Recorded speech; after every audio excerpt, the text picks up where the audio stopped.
Hello, Durud and Shalom. Hello, everyone. Hey, guys. Hey, Ali. Got some news. What is the news?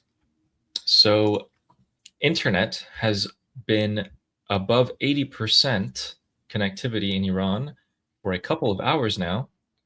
And in other news, President Donald Trump is not having his meeting at Camp David tomorrow. He's having it at the White House. In Lebanon, a very senior Hezbollah member has been taken out. And looks like there's still tankers that are flying from the United States to the Middle East. So we're going to talk about all of that, and then we should also talk about the potential clashes between the regime's militia. And I would like to also cover like some of the worries, some of the potential like dangers that we could be facing coming up. Yeah, today. Oh my God, that's a lot of updates. Holy crap. Good job in gathering all the most important stuff. Okay, let's go through it then. And guys, you could ask us questions in the chat. We'll try to, I'll keep an eye on the chat as well. Okay, fantastic. All right, let's get into it. Those are some really important topics. Okay.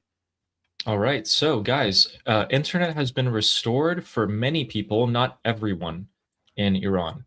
A lot of people are able to use their regular VPN that they don't have to pay for and they can connect, but there's still a lot of people like one of my friends, they cannot connect, but their dad can. And it's like, like it's so weird. But I assume that most people will be able to. For anyone who may be watching this live or in the recording, do not take this as a signal to just go and say whatever you want. Okay, there's still filtered internet. Be careful about what you say and who you say it to. But what I would encourage you to do is head on over to X and be prepared for the massive amounts of videos and statements by Iranians in Iran who are going to be coming out in the days to come.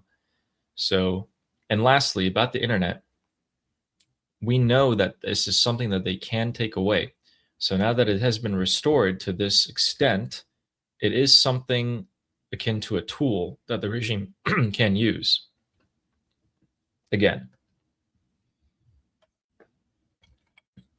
how do you feel about the internet coming back up? I mean, you're so right, by the way. That was such a good point because I just opened X and the first thing I see is Iranians coming online and saying, I'm back up. Let me put myself here. Look at this. So, wow, the first thing I see once the internet is restored in Iran is Javid Shah.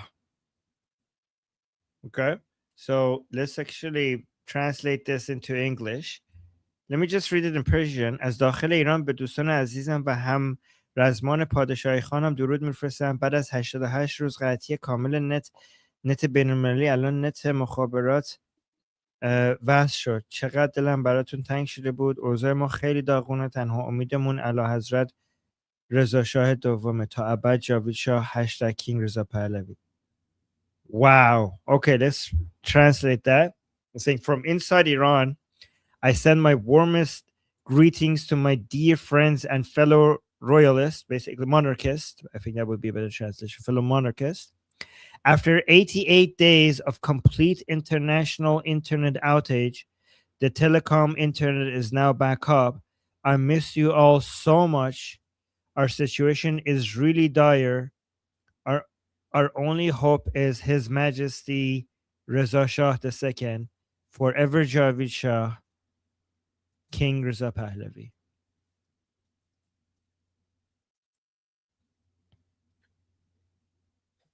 Man, wow.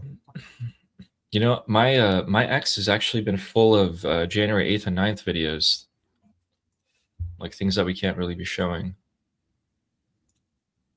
I think we can show. It's kind of, they're kind of R-rated. Look at this. So many accounts are saying, "Oh my god, I look at this." They're saying, "Vay bacha vas shadam internet." Yes. She's saying like, say, "Whoa guys, I'm connected. I got internet." Yes. So guys, we're seeing so many Iranians coming online.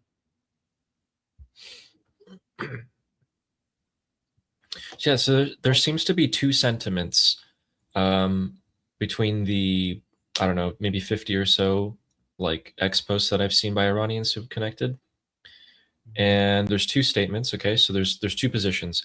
One is the same as always, and it's the overwhelming majority, okay? So like I would say 40 out of the 50 that I've seen are Javid Shah, right? Like pro Pahlavi. And then there's 10 of them out of the 50 that I'm reading and I'm like, and they say, okay, we still like, please don't forget about us. We still want our freedom. The regime is terrible. They're killing, people and everything like that. And the people, whether they're regime supporters or pro Pahlavi, think that the regime has won and that Trump has lost and that the biggest loser is the Iranian people, as per usual. Interesting. Look at this. We got a super chat from Hezi saying, Durud everyone. I hope everyone in Iran will have full internet access soon. Javid Shah, Payande Iran. Thank you, Hezi. Yeah, I hope so too. Yeah. And people are asking, what have I missed? Yeah, we're basically monitoring Iranian people coming back online because the internet is coming back in Iran. So we're like looking at all the Iranian people coming online one by one. And for example, this was another one saying بعد از 88 روز برگشتم. Like I'm back after 88 days. I hope everyone is okay. We will keep fighting for the freedom of Iran until it go and we won't stop until it we will not be like we were before until Iran is free. And saying جنگ ما با جمهوری اسلامی ادامه داره. So our war with the Islamic Republic continues. So guys, as soon as the Iranian people are getting online, like Ali said, they're saying Javid Shah, they're saying that they're going to continue to fight. So if you thought that the motivation to fight against the Islamic Republic is gone, you can see that after 88 days, the first thing they're telling you once they come online is that we're going to keep fighting. Also, Armin, it looks like some of them are connecting to our stream. Oh my God, yeah. Oh, hi guys. Okay, we have people from Iran. Be careful, guys. Oh yeah, look at this. And here's one saying greetings from Iran. Yeah. Amin is saying بعد از 90 روز قطعی یوتیوب خیلی برام غریبه. Amin is saying after 90 days of no internet, YouTube is like strange to me because he hasn't been on YouTube for 90 days. Wow. Durud. Yeah, Texas is saying, guys, the non-Iranians, say hi to the Iranians. They're back. They're back. Oh man, you know what? I think I should report on some of the things that have been going on, and you can continue to see all of the messages that are coming out, and I'll ask you what you think about the topic. Okay, let's go. Okay. So, guys, let's start with President Trump. Okay, I'm going to show you guys this. Here it is.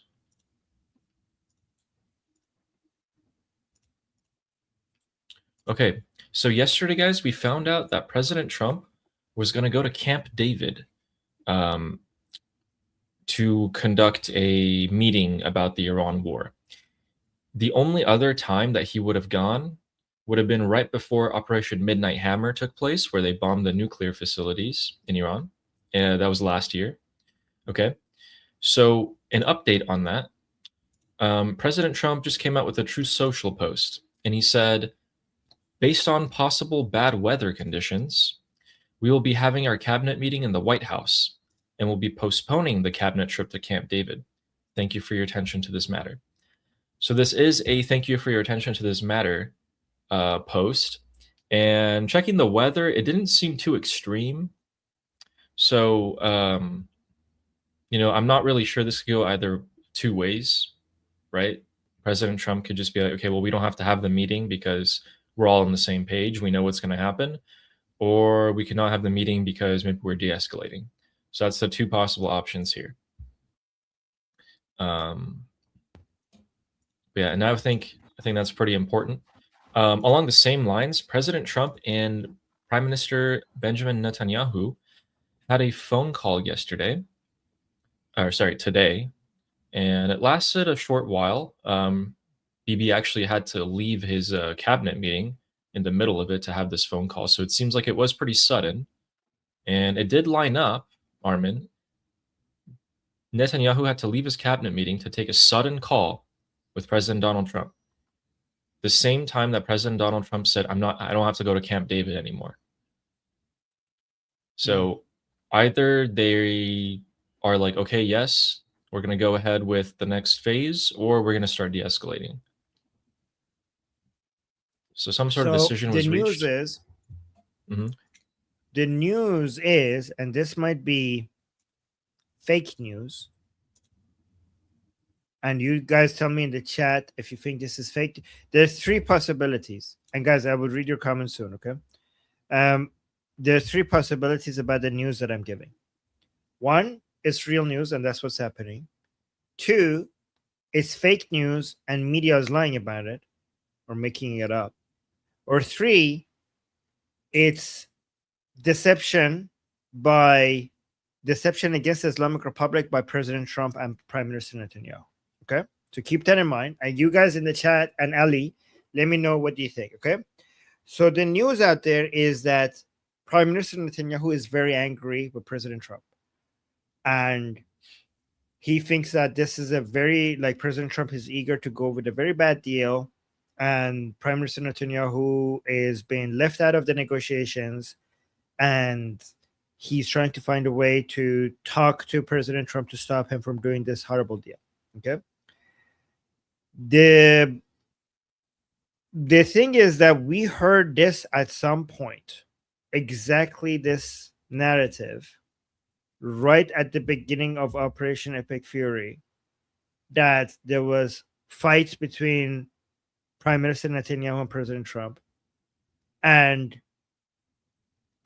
immediately, right after Operation Epic Fury, we figured out that this was, this was them trying to make the Islamic Republic think that nothing is going to happen, right? Like, it seemed like it was made up information on purpose, right? So what do you think? Do you think this is what we're happening? Yeah, exactly. Texas is saying we heard this story before. So Ali, do you think that this is what was happening again? We've heard this story multiple times before. Here's why I think that this is deception, and that we are potentially going back to a period of time where we want the regime to be caught off guard. We want them to think that they're safe, nothing is going to happen, which is exactly what they thought the last time the strikes happened.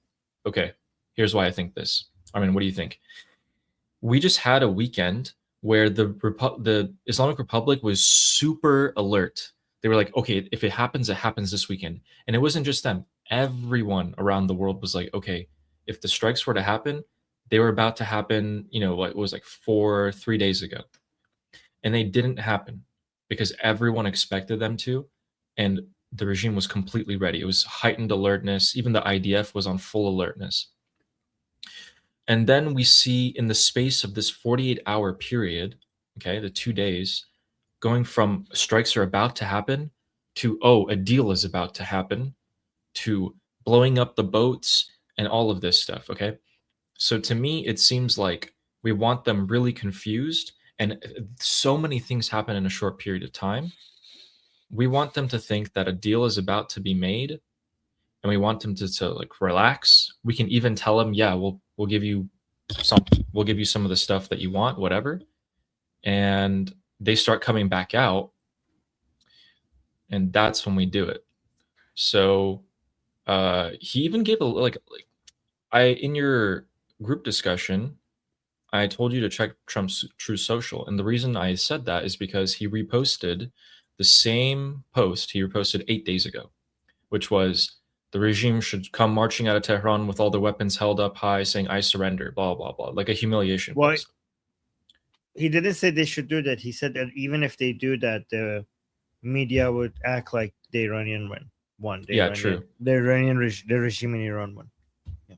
True. So, to me, it says him posting things like that, posting video or images of him blowing up, ships and et cetera, is more of like a kind of like a signal. And people around him, like Mark Levin, Lindsey Graham, they're all saying the same thing. Like, we can't let the regime go. This is not possible. And I think we're going right into that exact pattern. Bibi is fighting with Trump. They had a call, and Netanyahu stormed out of the building with his hair on fire. Like, people are saying that. We've been to this pattern like 3 times before, and if the regime is truly going to think that nothing's going to happen and they relax a little bit, that is exactly when they start coming out. Like, we saw the army commander who hadn't been seen in a couple months, he came out. So if we see those happening, Zolgar. So that's someone that we need gone. We need more people like that to come out, and we need to get them all at once. That's why we brought those Dark Eagle or Gray Eagle missiles, the ones that are in supersonic speeds the entire time. They can cross the entirety of Iran in like 15 minutes. I think that's why they came. Got connected after 3 months blackout. Yeah, this Caesar just connected from inside Iran, and the first thing he wants to say to us after he got connected to the internet from inside Iran is "read them to Mullah," which means I shit on the mullahs. We have a lot of questions and super chats. I think. Yeah, let's do it. Should. I think we read this one already by Hezi, right? Mm-hmm. Yes, we did. Thank you, Hezi. And then Jose is saying, please discuss why the regime allowed the internet to flow. And then we had a similar question saying, by why would they turn the internet on then? A lot of the reason why I think they're asking that is because some people think that the internet back on by the regime is a suggestion by the regime that things are going back to normal. Okay, so there are 3 ideas here regarding the internet being turned back on. One is the creating the sense of normalization. I've heard other people say that, but the 2 that I've been discussing, and I don't see yet other people discussing, and these are the theories I suggested. So the main thing that I'm seeing being discussed by analysts is that the Islamic Republic is trying to show that we're going back to nothing to see here. Everything is going back to normal situations, right? But let me give you these theories. And again, guys, remember you heard these here first, okay? One thing I think that we should consider is that the Islamic Republic wants the anti-regime voices to be heard right now because they're desperately trying to avoid the infighting that has escalated to really high new record levels within the Islamic Republic, right? So I've been monitoring the Islamic Republic internal dialogue and communication among the regime followers for more than 5 years now. And I've seen the division between them grow. And for so many years, I've been telling on my live shows to the Iranian people and everywhere else that the greatest weakness of the Islamic Republic is the internal division and the infighting among regime followers, right? It's interesting because when I was talking about it, people didn't see, weren't talking about this as if this is the greatest weakness. And every single decision by the Islamic Republic that I analyzed in the past 5 years showed to me that the Islamic Republic sees their own greatest weakness to be their internal division, not between the vast majority of anti-regime Iranian people and the pro-regime Iranian people. That's already something that they have lost and they will never gain back. But the division among the pro-regime people themselves, right? And every single year, this increased more and more and more for different reasons, which I'm not going to go into because of it will be so long if I tell you exactly how every year this increased, right?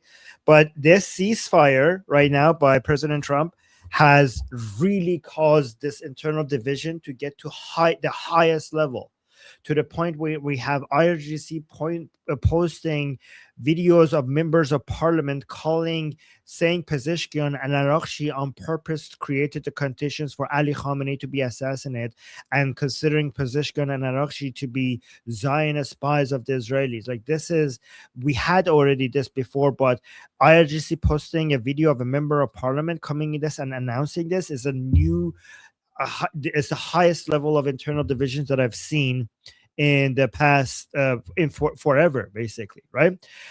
So I think that while the Operation Epic Fury was happening, the minority pro-regime Iranians were united against the Americans and Israelis. The ceasefire has brought back the internal fight and has caused them to turn against each other. And the regime needs an external enemy right now to get the pro-regime people to unite against the external enemy. So I think one of the motivations to bring the internet back on is to basically bring back the enemies of the Islamic Republic, which is the Iranian people, to get their voices out there so that these pro-regime people could start focusing on responding to them rather than attacking each other. That's one. Another thing to consider is that the IRGC is not just one IRGC. We don't have one IRGC. The IRGC has multiple different segments, and they have different models, and they have different revenue models, and they have different security concerns, right? So there are parts of IRGC that are responsible for certain industries under their portfolio, and other parts of IRGC that have other industries under their portfolio. And there are big companies as part of segments of IRGC portfolios that, as part of a portfolio of major parts of IRGC, that was internet based. So there are segments of IRGC that likes the internet shutdown because they're selling the VPNs, and they're selling access to internet at a very high price, and the internet shutdown makes them money. There's another parts of IRGC that wants the internet cut down because they didn't want the Iranian people to be able to organize and communicate and network to create an uprising. But there's also another parts of the IRGC that hates the internet shutdown because they own industries, entire giant companies that was basically internet based and required an internal consumer base of people who buy stuff online or order food online or buy products online. And these are companies that they had that made them millions of dollars every single year, and now they don't. Those companies are basically bleeding money, and these are IRGC owned companies, and money talks everywhere, right, including inside the Islamic Republic. And they probably also had a financial incentive to bring internet back on. So these are everything that I'm considering. What do you think? Yeah, I'm very inclined on your first point, where they need that external enemy. I mean, just think about it this way, guys. If you just stuck a bunch of people in the same room and then slowly start starving them, they're going to start picking fights with each other, even if they don't have to do that. And they know that any other time it's probably not good for them to do that anyway. But yeah, here's what I'm afraid of. So the internet's opened up. Everyone's going to start posting about January 8th, January 9th. They're going to start talking about it. And not only does that give the regime supporters a target, but it also lets the regime track people who may be leaders of the protests. That's what I'm afraid of. The people posting and talking about this are the best and brightest, and they are the bravest right now. So for those people to be tracked is a great risk. So please, if you are watching this and you are going to post about it and you are in Iran, please be very careful. Whatever filter or VPN you're using, please just bounce it several times. Do not use internet near your house if you can. Yeah. So Ali is saying, Armin, in Iran بگو که اینترنت عادی نیست. این اینترنت هم کلی فیلترینگ داره. Yeah, guys, that's actually an important point. Thank you, Ali. Ali wants to remind you that the internet in Iran that is now back, it's not unfiltered. Like, the only way to get connected to YouTube is to use a VPN right now. to Instagram or to WhatsApp or to anything that is basically, that people use. So this is like the internet is back, but it's not normal internet. It's filtered internet, right? So just Yeah. and you need a VPN to be able to connect to anything. Yeah, that just means that, like, let's just say you have the Wi-Fi signal on your phone now and you want to go on like YouTube, you can't. It'll still not work. So then you have to go and get a VPN, which now you can use free VPNs to do it. Previously, you had to buy one. And then you can use YouTube.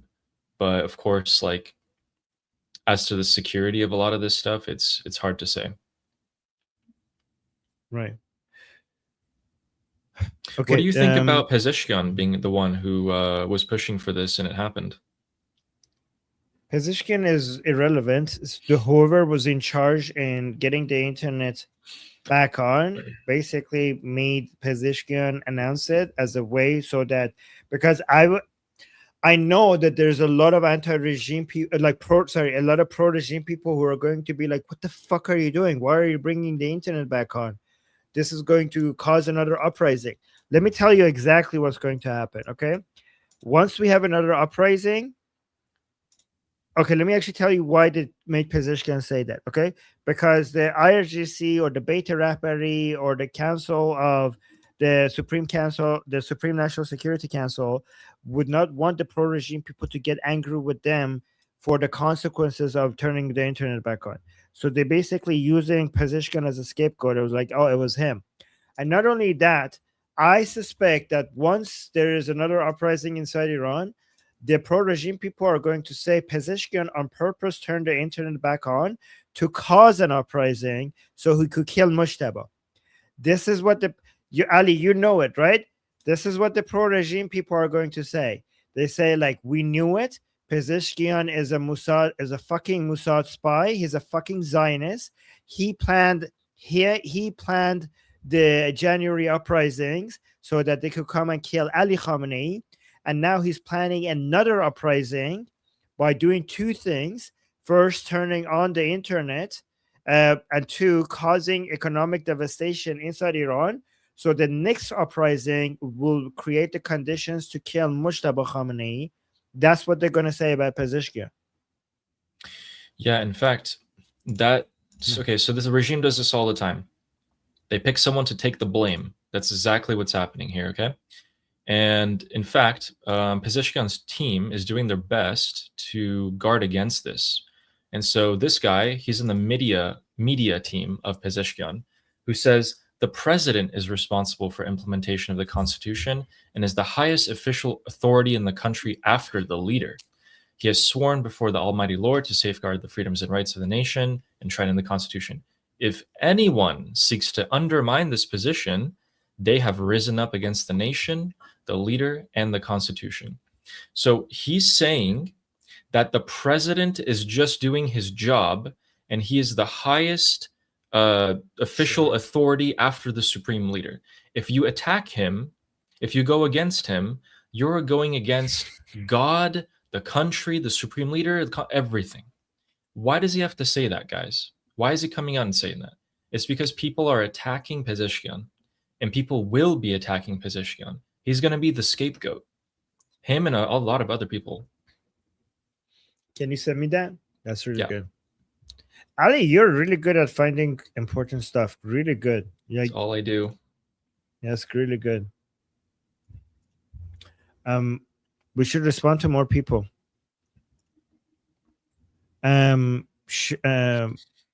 Mohebbi is saying, to my Iranian compatriots inside Iran, love to all of you. In akharin nabard Pahlavi barmigerde. Saying this is the final battle, Pahlavi will return. That's right. And thank you for the super chat. Guys, the first thing we're seeing by the Iranian people coming online is a wave of pro-Pahlavi messages, which shows that the Iranian people have continued to be loyal to Pahlavi and see him as the leader of the revolution.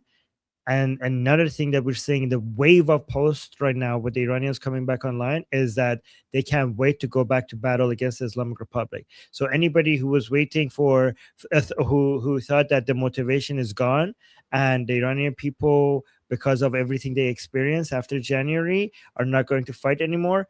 Everything we're saying now that they're back online is that they can't wait to go back into battle against the Islamic Republic. So there you go. And Andrath is saying, خوش برگشتی ایران دلمون خوش برگشتی ایران دلمون برات تنگ شده بود. Like, welcome back Iran. We missed you. That's good. Thank you. That's great. That's great. You start the next one. Is that right? Yeah, which one is it? Oh yeah, For it me. was Amir's message, who says, Armin, Ali, can you update the Iranians a bit as to what's happening? Maybe some of them have not heard. Where should we Well, start? actually, the Iranians had satellite. They didn't have internet, but they had satellite TV, which means that they had access to Iran International, right? Yeah. So I think they're up to date regarding what's happening. So they didn't have internet, but most people had satellite TV, right? So I think the news was, people were being updated with the news. They couldn't get their voices out, but they were being updated with the news. آره اگه کسی هست که خبر نداره به اون بگو که براتون توضیح بدیم. But yeah, I was just telling the Iranians we will, me and Ali are going to go on the Persian channel. We're going to get that back, and we're going to have Persian shows on our Persian channel for sure. Yeah. All right, let's go to the next one. Yeah, I just wanted to say thank you to Danish. Danish saying Armin John سپاس از زحمات بیکرانت قربونت. سپاس از شما.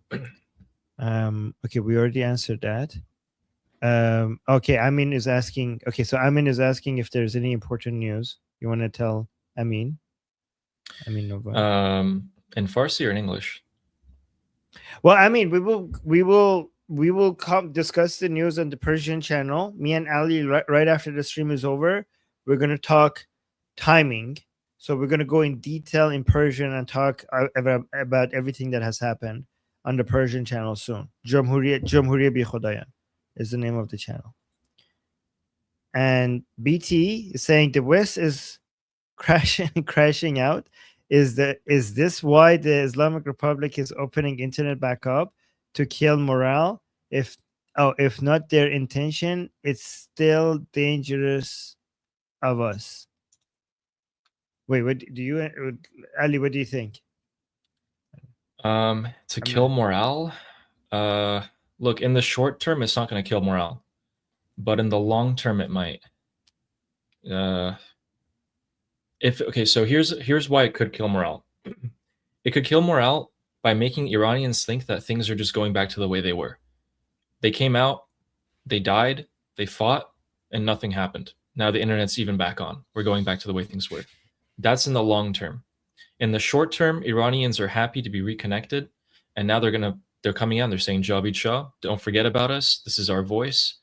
So the dangerous part is if people are coming out and they're being identified as the like Iranian people protest leaders and kept tabs on, so the regime knows who they are, that's dangerous. BT was saying also that I should plug the Persian channel, and somebody was asking, can you post a link to the Persian channel Farsi program that you will be having? Yep. So here is our Persian channel. Let me actually do it like this. And I'll put the link in the chat for everybody. It's called Jamhuriye Bi Khodayan, or at Atheist Republic Persian, right? So this is where we're going to have the show. Our shows. Okay. So yeah. So let me put the link again one more. Yeah, this channel was a very important source of analysis inside Iran for when it was active before the internet was cut. Yeah, guys, Armin's famous in Iran. No, people are subscribing. Thank you, guys. But yeah, we're gonna get it back now that the internet is back on in Iran. We're gonna go back and make it active. Okay. So and then we had Spring Fauna is saying, Iranians, we love you and will not leave you alone. Thousands of us Americans are standing by you all forever. Javid Shah, we will never forget you guys standing by our side. We will never forget you. At the darkest chapter, the darkest chapter of our history, you guys were there with us. And we will never forget that. And thank you. Thank you. Thank you. And then we had Sarah. Sarah, thank you for the super chat saying, Iranian Aziz, ma hame ba ham hastim. So basically, Sarah saying, Dear Iranians, we're all together. I'm sorry I can't write in Persian, but wanted you all to know we love you and we aren't going to stop fighting for you forever. Thank you. Thank you, Sarah. No, I mean, we know, Sarah. Thank you so much. Thank you, Sarah. And thank you for being with us here. And Dominic, Dominic with a super chat saying, use a VPN over there if you can. Be careful. So, Dominic, there is no other way to use the internet with that, like, because the Iranian people, they all use VPNs because that's the only way to get connected to, important services like Instagram, for example, like Instagram or YouTube or I don't know, Google services, everything that is useful on the internet is blocked by the Islamic Republic. So the internet is backed, but all the important sites are blocked. So the only way Iranian people could use the internet is with a VPN to get around the block. The issue is that they have to use a proper VPN because most of the VPNs people use in Iran is made by the Islamic Republic, and they basically can see what their activities are like, right? Because of the VPNs because the proper VPNs are expensive. The Islamic Republic sells like cheaper VPNs and makes a lot of money. So it's like, look how fucking disgusting the Islamic Republic is. The Islamic Republic blocks all the important websites and it sells you the VPN to go around them. Can you believe that? So the Islamic Republic sells the VPNs to go around the block that they have on the web, on all the important websites. So they block it and make it illegal for you to go to these websites, but they also charge you for a way to get around them. But all of those VPNs of the Islamic Republic, they're not safe. But the thing is that the actual VPNs that are safe, like NordVPN or ExpressVPN, they're too expensive in Iran, right? So that's the issue. They have to use the proper internet. And Amir is saying, حواست باشه دارن نگات میکنن. So Amir is saying, be careful, they're watching you. Yep, exactly. Yeah. And then we have Saber. Last super chat here, Saber is saying, returning the internet will hurt the regime. People will see the atrocities committed. And no, so Saber, the Iranian people are very, very aware of, like, already of everything that happened in early January. Like, it's not a secret.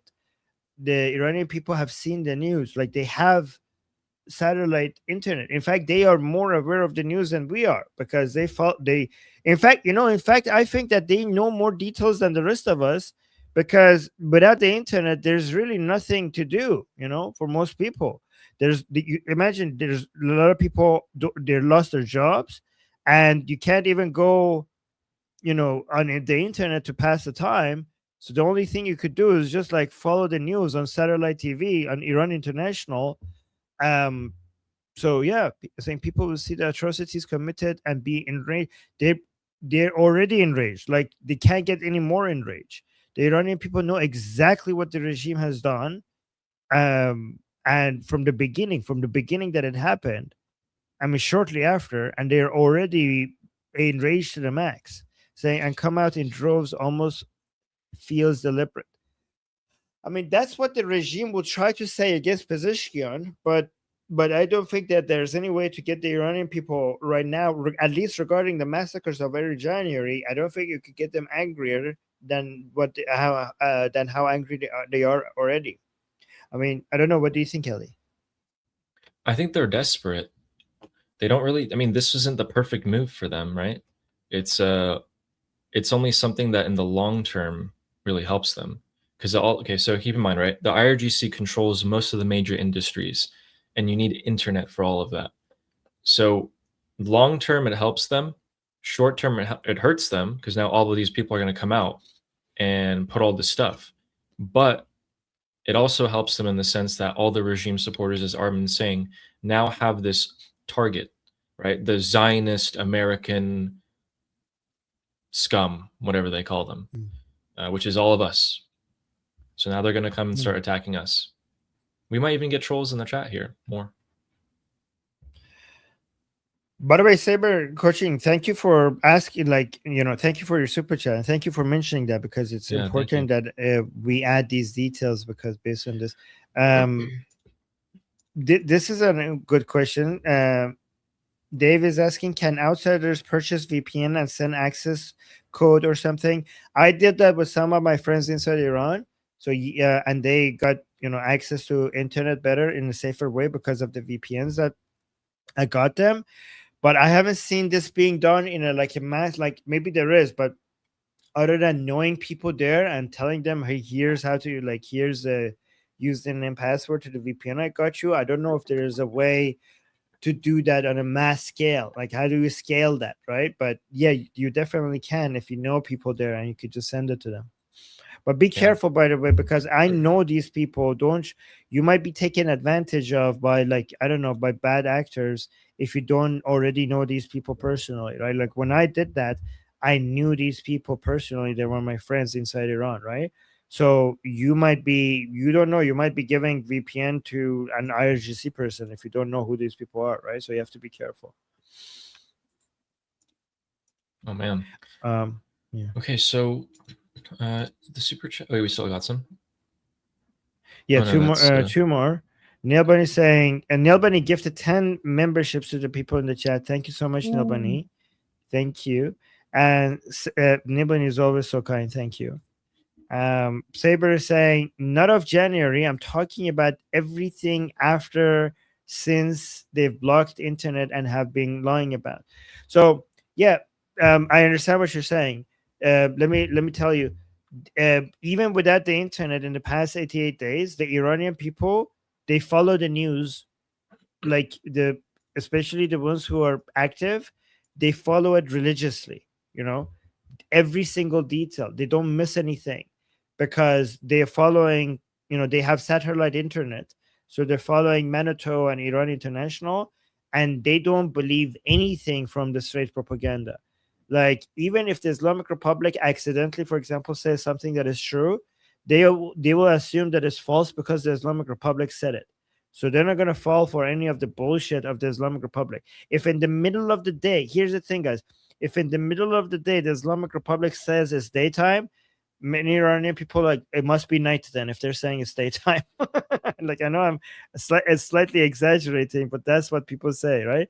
Like, if you see the sun, this is what people joke about to say to demonstrate how much they distrust the Islamic Republic. They say, if you see the sun in the sky in the middle of noon, and the Islamic Republic State TV is saying it's daytime, even if I could see the sun, I would say, well, then it's probably nighttime.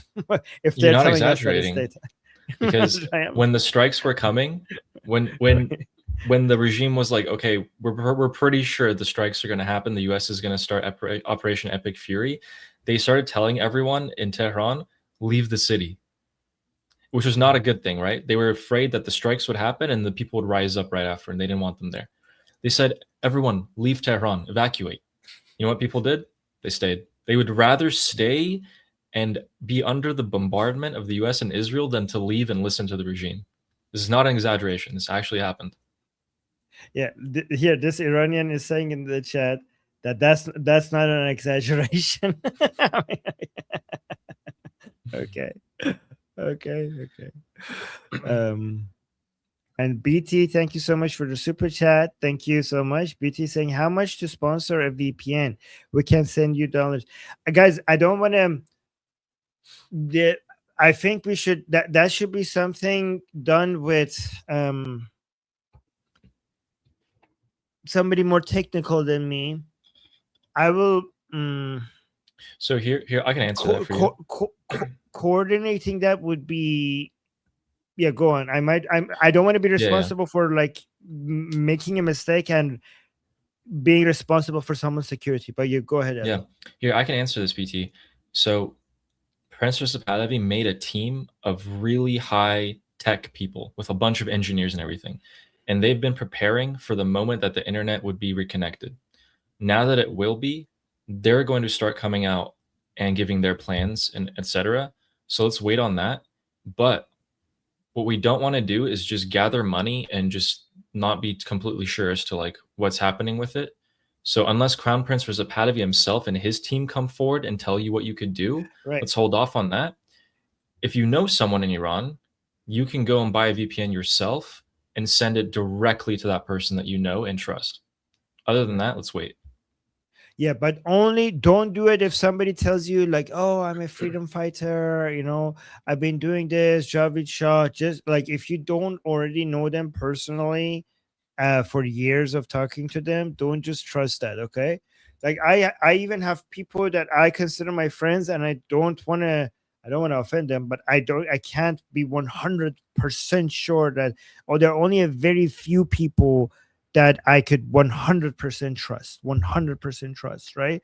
So you have to be very, very careful about how you do this, right? And by the way, thank you, BT, for wanting to help. That's really kind. Thanks, That's very BT. sweet. Yes, and then we get Bobcat gifting 10 memberships to the people in the chat. Thank you so much, Bob. Very kind of you. And Amir, again, thank you so much, gifting another 10 membership to the people in the chat. Thank you, thank you. You guys are so They're sweet. gifting Thank you. memberships because they want the Iranians to be members. Oh, oh, that's sweet. Thank you, guys. Thank you. Guys, speaking All right, of the Ali, internet, what do you have for us? Yes, I have something for you. Something about Starlink. Something about Elon Musk and the Pentagon and money. Ooh.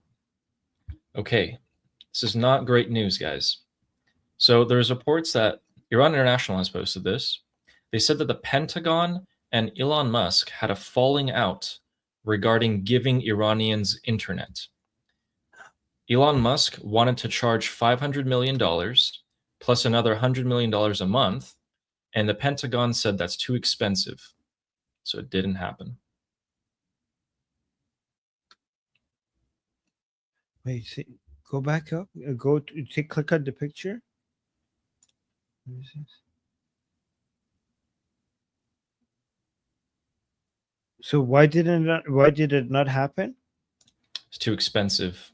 So Elon was charging 500 million and then another 100 million a month.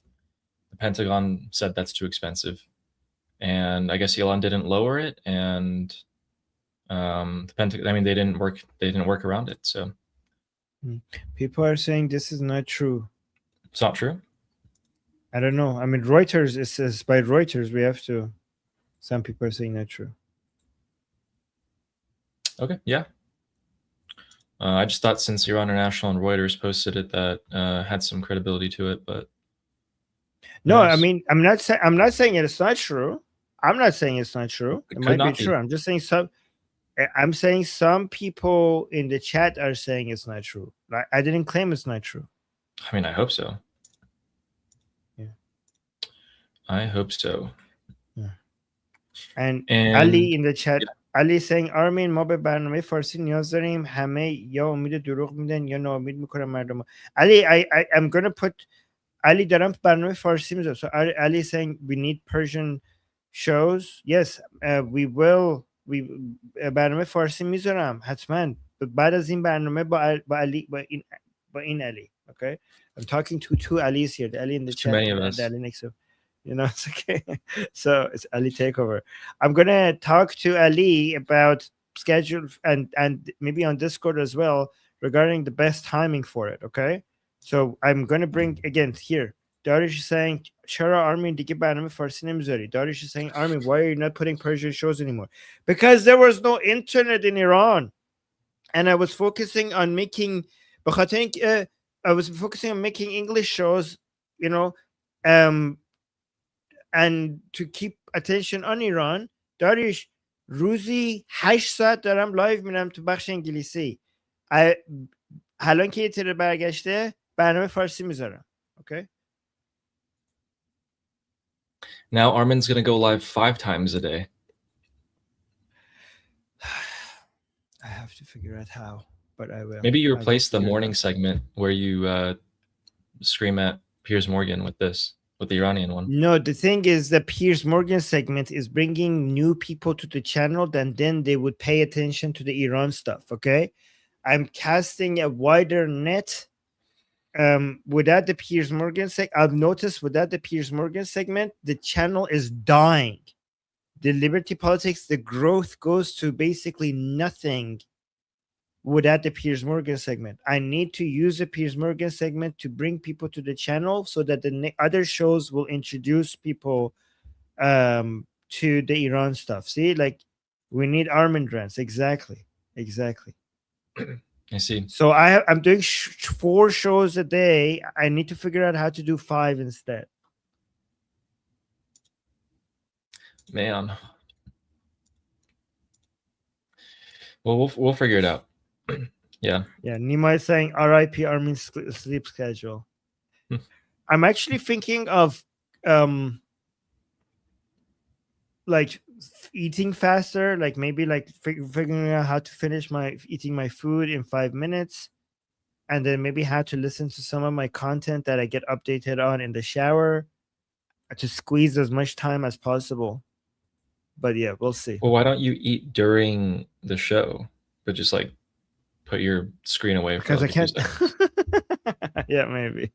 I'll see. I'll see what I can. Oh man, do. guys, Armin's been working so hard for over 140 days, just nonstop. It's a lot. I don't know how you do it. Yeah. We'll figure it out. I'll figure it out. Guys, there's a country in the Persian Gulf that is stepping forward to help the regime. Do you guys want to know how they're trying to help the regime? So Oman is going to increase trade with the Islamic Republic of Iran, right? So do you guys know what that means? Do you guys know what increasing trade means with the Islamic Republic? It means they can't launder their money in the United Arab Emirates. So now they're going to launder their money with Oman. That's what that means. They're hurting. And also, screw these guys. I mean, jeez. Yeah. They're trying to replace all the financial infrastructure they had in place, quickly move it from the UAE to other countries like Oman and Pakistan. Oh my God, it's an opportunity for us, Oman. We were so irrelevant before, but now we get to control the Strait of Hormuz and launder money for the Islamic Republic. You know, Texas Troopers has a good point. We can't trust any of this. It says Iranian state TV reports, so none of, we have to be careful. This could be just fake news. Yeah. Very dirty. Long. Huh. Oh, do you want to hear about how the regime has people on the state media who come out and say that they should build nuclear weapons? Ooh. All right, let's watch this, guys. Let's watch this. So Iran must build nuclear weapons if the US threat resumes. And they're talking about this on TV in Iran. که ترامپ دنبال اینه و واقعیتش اینه که پلن بیش اینه که با این مذاکرات فرسایشی و قولایی که حالا به شکل ضمنی میده یا میخواد توشون دب به در بیاره، ما در یک خونریزی داخلی اقتصادی زجر بکشیم. So he's saying that Trump's plan is, you know, through A or B. He's basically saying that Trump's plan is to make us suffer economically. So they're finally talking about it, and it's working. And he's right. That is one of the Trump's plans, is to make you guys suffer, is make you guys bleed dollars so you can't pay. یک ناآرامی رو، یک تابستان داغی رو برای ما در حوزه ناآرامی داخلی رقم بزنه. امریکایی بعد نوامبر برگشت گفت حالا که الان دیگه میان دوری نداریم بسم الله فلان از این حرفا. میگم من حتی تهدید کنه ترامپ، من ببینم در العدید یا شاهزاده سلطان بیشتر از یه مقداری سوختسان. If Trump threatens us, if there's even a few more aircraft in their Saudi Arabian bases than there should be, نشسته به نیت من همونجا از NPT خارج و ساخت سلاح اتمی شروع خواهم. if I see more aircraft around Iran and who intend to target me, I'm going to leave the nuclear non-proliferation treaty and I'm going to start building a nuclear weapon. Wow. And guess what, guys? It's not just TV pundits who are saying stuff like that. We have Baghai, the foreign deputy minister of the Islamic Republic, who says that they should be spending a portion of their money that they get, the frozen assets, on building weapons, missiles, and drones. Let's see what he says. ایران باز دم از دلسوزی برای مردم ایران میزنن و وانمود میکنن که ناراحتن از این که به زعم اونها پولهای ایران خرج موشک و پهپاد شده. بله حتما ما بخشی از پولهامون رو خرج موشک و پهپاد میکنیم. Do you want to translate that part and give your thoughts? So no, he's just saying, of course, we're going to keep building drones and missiles. Obviously, they say that all the time. So this part is not new, but the part that they're talking about, they need to go build a nuclear weapon, that part is getting louder and louder. This part that, we will keep building drones and missiles, that has always been their position. Yeah. The nuclear weapon stuff, guys, by the way, Ali, I already mentioned, remember, I think it was in the discussion group, or was it here, that I mentioned that the Islamic Republic, if they wanted a nuclear weapon before, they need a nuclear weapon now, because most of their deterrence is gone. You know, Israel took care of it a lot, like weakened or decapitated a lot of their proxies. Their missiles have proven to be not as effective, because the entrance to their missile cities can be just closed every time war starts, and their navy and their air force has been, you know, decimated. So they don't have that much of a leverage over their enemies. So they from their calculation, they need a nuclear weapon right now. Yeah. I just wanted people to see that they're never going to stop. Right. Yeah, of course. We got 2 super chats. Nima saying RIP Armin sleep schedule. I'm trying to cut from something else instead of my sleep, because I don't want to cut from my sleep. It's unhealthy, but I'll figure it out. And thank you, Nima, for the super chat and for your concern. And Neil Bunny with another 5 membership gifts. Thank you so much, Neil Bunny. Appreciate that, as usual. Well, you know what we could do? I could do this part, this stream, just by myself. And then you could do the Iranian stream, and then I can join you for that, and I can just have this on my own. So that would give you some hours in the evening. It's just an option. Well, yeah, okay. Let's think about it. Yeah. Let's think about it. Yeah, okay.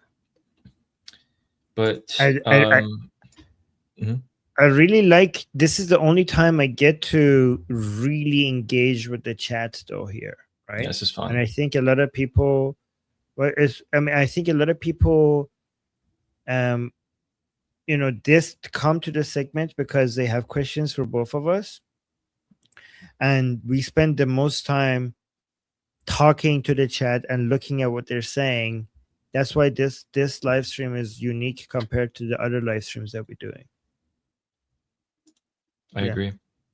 every single one of the 4 live streams that we do every day has a unique element that can't be replaced.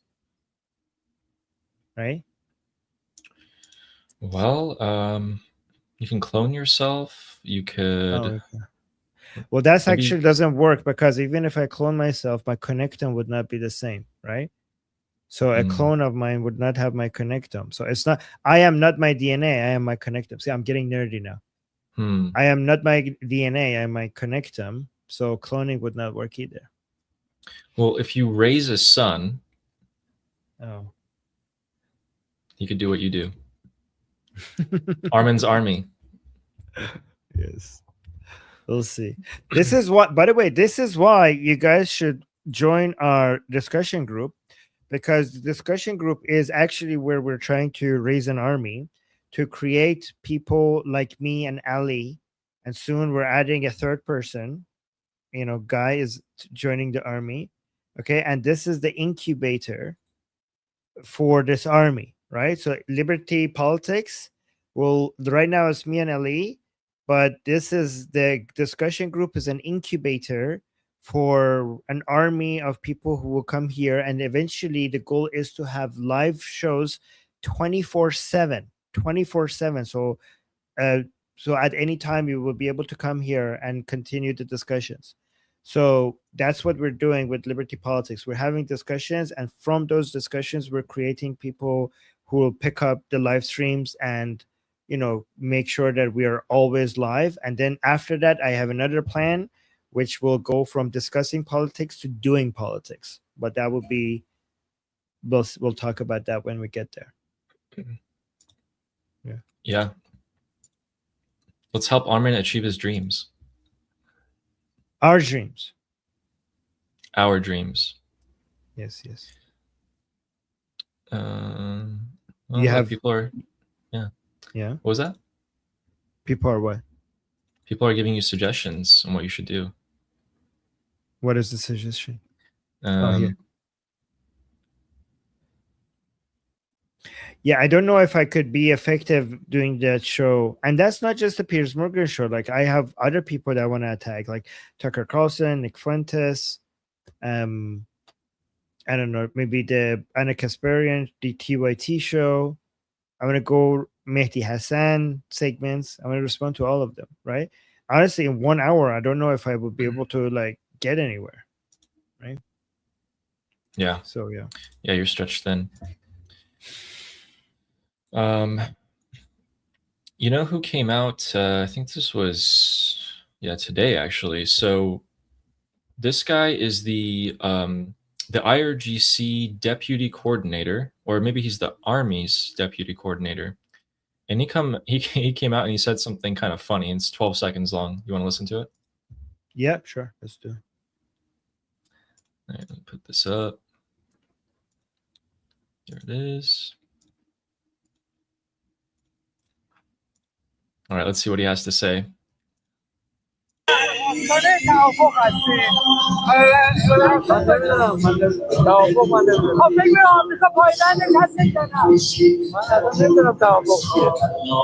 Huh. That's so funny. So who is this guy? Which part of the IRGC is he? What's his name? So the post says that he is the Army's. Well, actually, let's say in Farsi.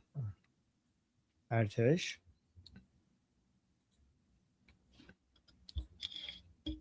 Yeah. Artesh. What's his name?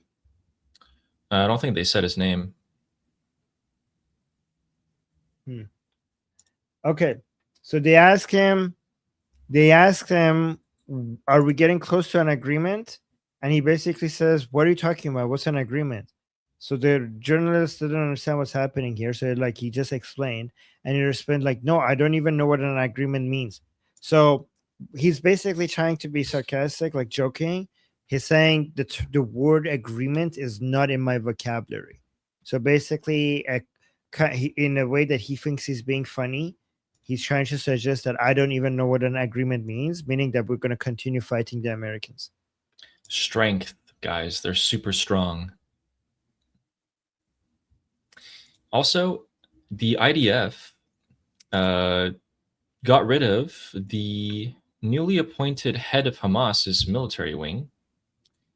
So that's a major leader. He was involved in the planning of October 7th. And this is the building in which he was in. And he's gone. He's no longer with us. Wait, who's this? Go back up. Who's this? He was the recently appointed head of Hamas's military wing.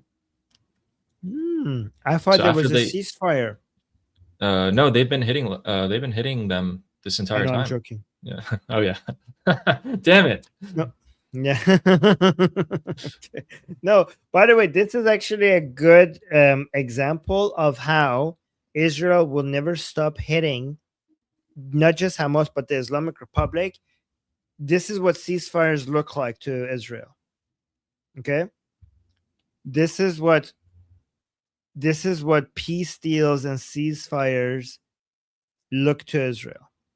They're like, ceasefire to Israel means that you will stop hitting us, we will keep hitting you.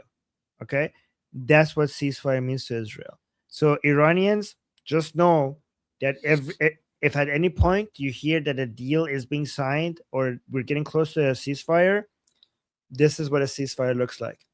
This is what a ceasefire with Hamas looks like, because they're right now under a so-called ceasefire, and one of their top leaders just died. So I have a question for you. Okay, given that the IDF is about to, like, they just did this and they're about to do a whole lot more. So Bibi gave the orders of, hey, we're going to hammer Hezbollah now. We were holding back. Now we're going to fully go for them. In that the regime is like, hey, ceasefire in Lebanon. Ceasefire in Lebanon. That's our strongest proxy.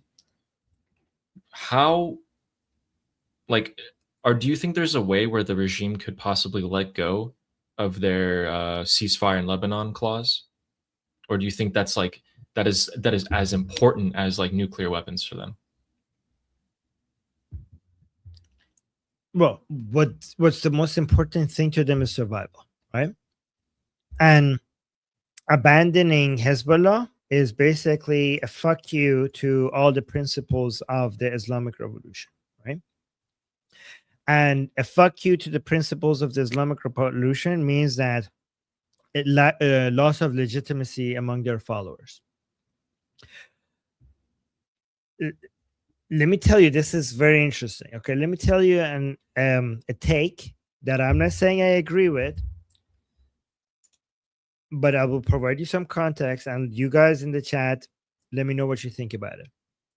Okay, and again, I'm not saying this is what's happening. Well, let me give you some context about what we do know what's happening. Do you know Nabavian? Nabavian is a member of parliament within the Islamic Republic. He's part of the Paidari camp. And also he was part of the delegation team to Islamabad when they were with Ghalibaf. Okay, so he's like extra Durka, like he's extra jihadi. He's part of the Paidari camp. Okay, so he just recently came out and said not only did he re-emphasize that the Islamic Republic should stick with the 5 demands that they have with the United States, and they should accept nothing short of that. He also mentioned that, for example, when it comes to the proxies, the demand to the United States shouldn't be just not to attack the proxies, like complete ceasefire forever on Hamas and Hezbollah and Hashishabi and Zainabiyun. The demand should be that the Islamic Republic officially removes them from a terrorist list, meaning that the expectation, guys, this is fucking ridiculous. Like, listen to what I'm saying.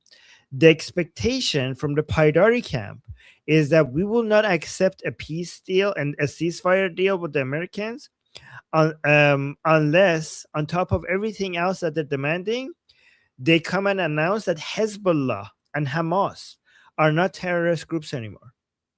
They don't classify them as terrorist groups. And nothing short of that would be acceptable. So that's where they're at, by the way. So if you're wondering how close we are to a deal, right? But so here's the perspective of an interesting Israeli perspective, right? And this is why this might be a good cop, bad cop scenario, right? So from an Israeli perspective, they're not part of this so-called deal. or a fake deal or whatever, right? This is just United States and the Islamic Republic. And they know that the Islamic Republic will not accept any deal if Israel is attacking Hezbollah. So Israel says, like, the only thing that we need to do to make sure that this ceasefire never happens is just insist on our sovereign right to protect ourselves and just keep hammering and fucking Hezbollah, right?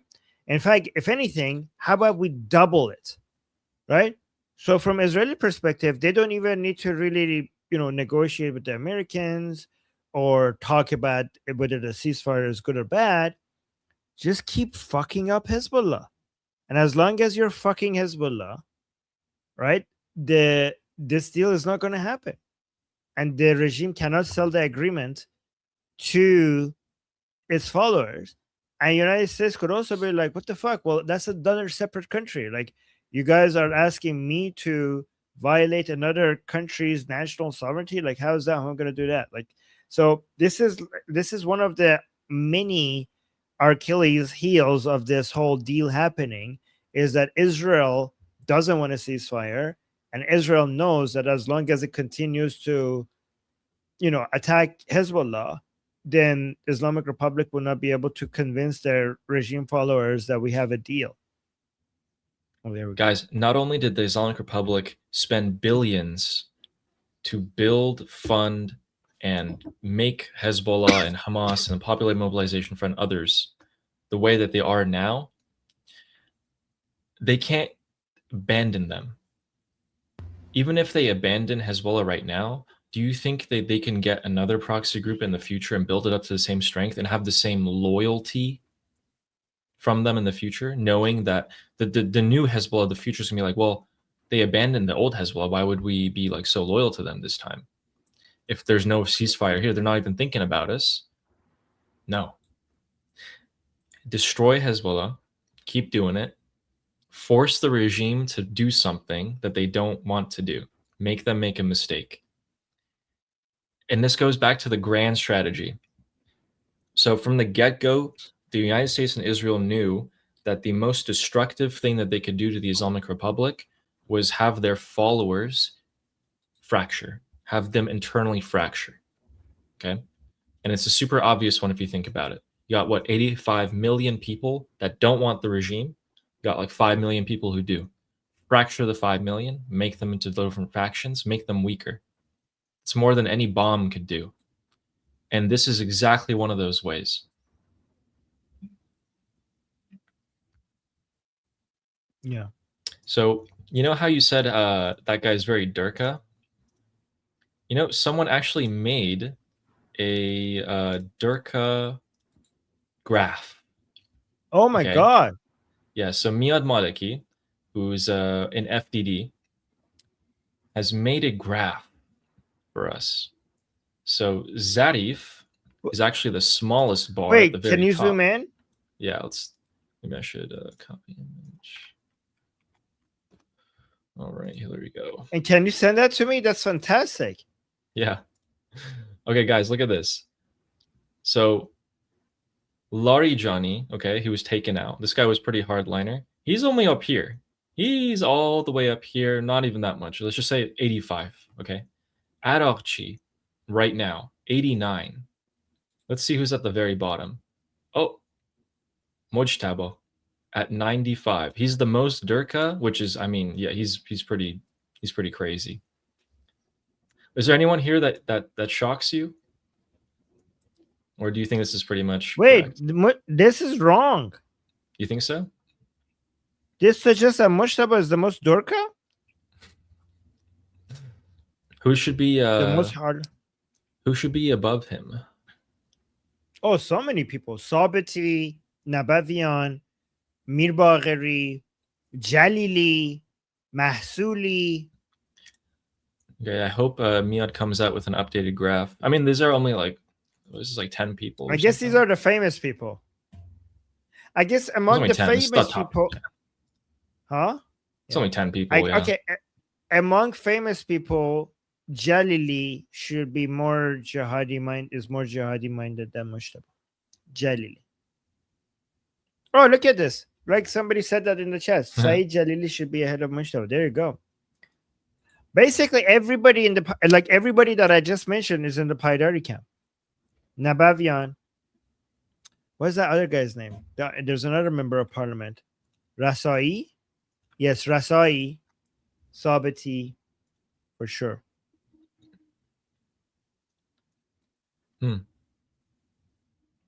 I also have a minute clip from Iran International. So there's this Iranian lawmaker, and he was saying that not all of the major decisions are made by the supreme leader, and that the government is like making false portrayals. So you want to see that? Oh my god. This must be from somebody in the Paidari camp. Oh my god, it is somebody from that's Sabati. It is some guys. Before you showed it, I said this must be before you showed it, I said like only somebody from the Paidari camp is saying that, right? And then you showed it on screen and it's Sabati, which is from the Paidari camp. Well, okay. Let's see what he has to say. بعضی وقتا دروغ به مردم میگن.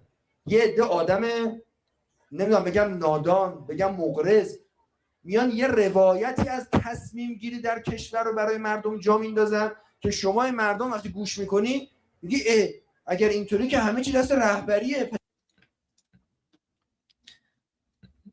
Should we go ahead and translate that part? Yep. So basically saying that people are spreading lies. If you keep listening to this propaganda, all this fake news, you think that everything is being ordered, everything is under the control of the supreme leader. Okay. He's so close. He's so close to realizing it. Oh no, guys, this man he's saying completely. Guys, he's saying if that's the case, if the case is the supreme leader makes all the decisions, then we live in a dictatorship. He's waking up, guys. I'm just kidding, by the way. This guy totally knows what he's saying. Like, this is propaganda. Yeah. بقیه سر کارن، مجلس و دولت و قوه قضاییه و اینا سر کار. من مردم به شما بگم. Then he's like, so what's the point of all the other branches, the executive, the legislative, judicial? What's the point of having all these branches if the supreme leader does everything? خیانت به رهبری نمی‌کنم. یا بگم بله همه چی دست رهبری. خیر، اینو بدونید. رهبر ما چه رهبر شهید ما، چه رهبر جدید ما. دیکتاتور نیستن. دوره سلطنت تو این کشور گذشته، دوره که شاه بیاد یه نفر حکومت بکنه بگه بقیه ساکت باشن گذشته. Wow, he's saying Iran is not a dictatorship. The era of monarchy is over. The era of a king being a dictator is over. We're not a dictatorship. Okay. رهبران ما بر اساس خواست مردم، رأی مردم در انتخابات ها و ظرفیت کشور تصمیم میگیرن. بعضی وقتا He's saying our leaders make decisions based on the vote of the people and the demand of the people. They're not dictators. Oof.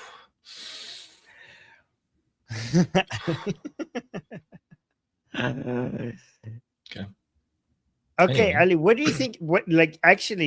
Let's analyze this because why is he saying that?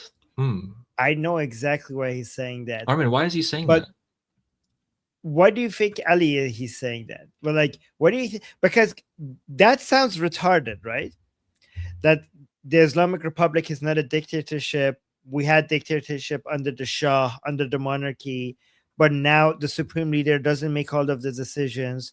We don't have one person making all the decisions. In the Islamic Republic, our leaders make decisions based on the want of the people. That sounds retarded, right? But Ali, would you believe it if I tell you that that's actually a genius 5D chess move by this fucker here? Whoa. This man is not retarded. Really? This is actually a very clever game being played here. Do tell. Anybody knows what's happening here? I love this because this is some complicated. Do you guys want to know about the complicated internal political dynamics of the Islamic Republic? Do you guys want to know that, or is that too much information? Okay.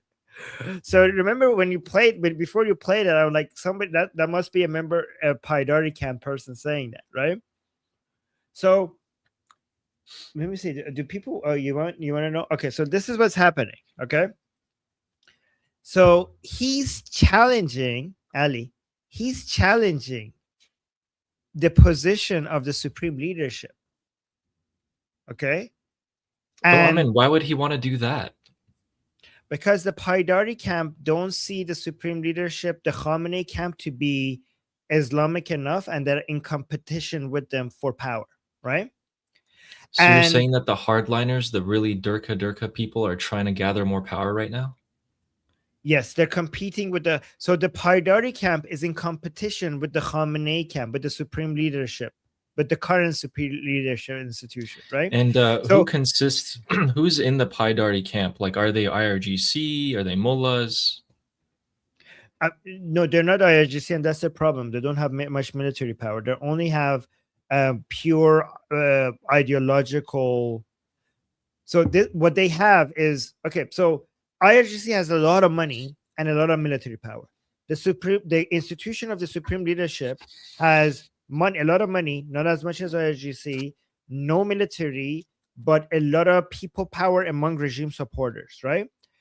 The Paidari camp has no military, no economic power, but a lot of their views is consistent with the average pro-regime Iranians. The minority 5% pro-regime Iranians. So all they have is soft power. They have no money power and they have no military power. All they have is soft power, right? So when he comes and says, guys, not everything is up to the supreme leader, but he says it in a nice way. Instead of saying, because a lot of these people, so most pro-regime people don't know of this conflict between Khamenei and these Paidari people. They love Khamenei and they hear the Paidari camp's extreme positions and they think those positions are consistent with Khamenei. They're not really aware. The average pro-regime Iranian is not aware of this internal conflict, right? So Armin, are you saying that he and the Paidari camp are trying to gather the regime supporters who don't know that there's a rift? So he's trying to challenge the Khamenei supreme leadership force without sounding like he's doing that.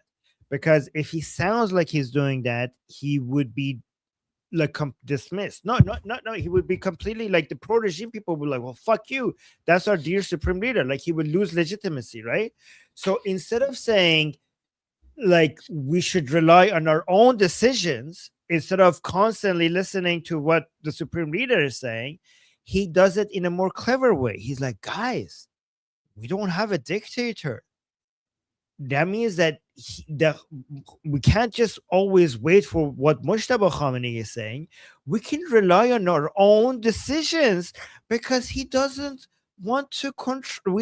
Because our supreme leader is so kind that obviously he doesn't want to micromanage us. So basically, this is a very clever way of telling the people, the pro-regime people, that it's okay for you to have independent thoughts from Mujtaba. Like you don't have to constantly ask yourself, will Mujtaba agree with this or doesn't agree with this? Because he wouldn't want that. So Sabiti here is taking advantage of Mujtaba's absence to encourage pro-regime people to divert away from being obsessed over whether or not their position is in line with Mujtaba, because he wouldn't want that for you anyways, and Mujtaba is nowhere to be found to correct that anyways. Does that make sense? So that's the first part of what he's doing, right? To very clever sweet talk Mujtaba while at the same time say, well, he would want you to be independent and make your own decisions anyway. He's not going to be controlling everything anyways. So because the only force that the Sabati camp has is the pro-regime people in the streets right now, and the fact that they're ideologically more in line with the Paidari camp. Here's an interesting thing: the pro-regime Iranians in the streets, they're more in line with the Paidari camp, and they don't even fucking know what the Paidari camp is. Like they haven't like they don't know that there's this thing called Paidari camp. Most of them don't know, right? They just have those views, and that's why the Paidari camp doesn't have a personality figure, like a charismatic personality figure that could be like a leader. But they are taking advantage of this army of pro-regime Iranian people who have views like them. But go on, sorry, Ali, you want to say something? Yeah. So Armin, aren't the Paidaris targeting the people who don't even know that this rift exists? Yes, by They're making trying to get them more followers, radical. aren't they? Yeah. Yes, but their motivation is to make the pro-regime people more and more radical to the point that their position is so far away, even from Mushtaba's position, and then they will have this group of people as part of their camp rather than Khamenei's camp, right? But what was the last part that you played? Because this is actually very clever the way he ended it. He said, Do you guys understand what I'm saying? By the way, he is one of the most popular people within the parliament among pro-regime people. Oh. اساس خواست مردم، رأی مردم در انتخابات‌ها و ظرفیت کشور تصمیم میگیرن. No, that was it. That was the last 5 seconds. So, wait, what? Our leaders make decisions based on the will of the people. The people's vote. Oh, there you go. Yes, the will of the people. Oh, this is what I was going to say, guys. What does he mean by people? I've already told you this many, many times. Ali, when these fuckers come and say will of the people, right? Okay, many people in the chat will laugh like, what the fuck are you talking about based on the will of the people? The Islamic Republic does not respect the will of the people. Actually, they do. But only if you realize what they mean by people. Ali, what do they mean by people? Armin, could they possibly mean the regime supporters are the only people? And that Yes. they're the only people who come and vote anyway, because the regular citizen wouldn't want to come and vote for any IRGC or Mullah because those are the only candidates? Is that what you're saying? Yes, so people means pro-regime Iranians. Exactly. People got it in the chat, right? That's what the word mardom or people means in the Islamic Republic vocabulary. So when they say that they care about the will of the people and the want of the people, they're not lying to you. It's the only adjustment that you need to make to that statement is that they don't consider us people. They don't consider Ali or me or the vast majority of the Iranian people who are anti-regime, from their perspective, they are not the people. Okay? So here, at the end of it, when he says that everything in the Islamic Republic is based on the will of the people, the reason why he's doing that, he's not just bullshitting. Like people are like, well, this man is retarded. What will of the people? No. This is a very clever tactic because the will of the people, the will of the pro-regime people, is as radical as these people want it, right? So the Paidari camp doesn't have the military power of IRGC or the economic power of IRGC or the economic power of the supreme leadership or the charismatic leader. I mean, so charismatic, my ass, but whatever. The charismatic leader of the supreme leadership, they have none of that. But what they do have is the fact that the Islamic Republic's base of supports, their views, is more in line with their views than the IRGC and than the supreme leadership. And they need to figure out a way, if they want to survive this current internal struggle, they need to find a way to capitalize that. Because right now, they're the third in power. Right now, the first in power is IRGC. The second in power is the institution of the supreme leadership. They're the third highest up. And they are with a huge margin from the first two. So they need to figure out a way to capitalize pro-regime people against the current two runner-ups, which is the IRGC and the supreme leadership, and they need to do it in such a careful way for the IRGC not to be like, well, fuck you guys, let me get rid of you, because they can like this, right? The IRGC, if they all of a sudden realize, like if they get to a point where they can't tolerate these pro-regime people, they will one day, you might wake up and they're all gone, right? So this is why some of the pro-regime people were wondering if IRGC, Ali, you found this, because Ali is like spying for us in pro-Islamic Republic Telegram accounts, and also we showed you that some of the pro-regime people figured out that maybe the militias are for them as well. The militias that the IRGC is bringing out from outside of Iran to inside Iran is for them as well, because at some point maybe IRGC will be like, yeah, no, you guys had enough, right? Yeah. Guys, the average Iranian isn't going to go and vote for these people. There is no, like, the Iranian people don't get to put their own candidate up for the ballots. They can't go vote for their own person. It's all Islamic Republic people. So the average person just doesn't go vote.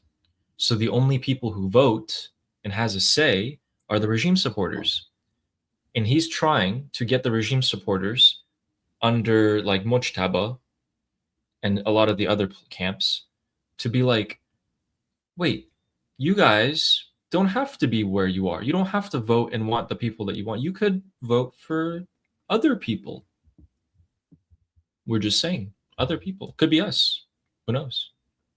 And if enough people want to vote for us, the Paidaris, the super Durka, not only are we safe from the IRGC or things like that, but we could potentially take over in the future.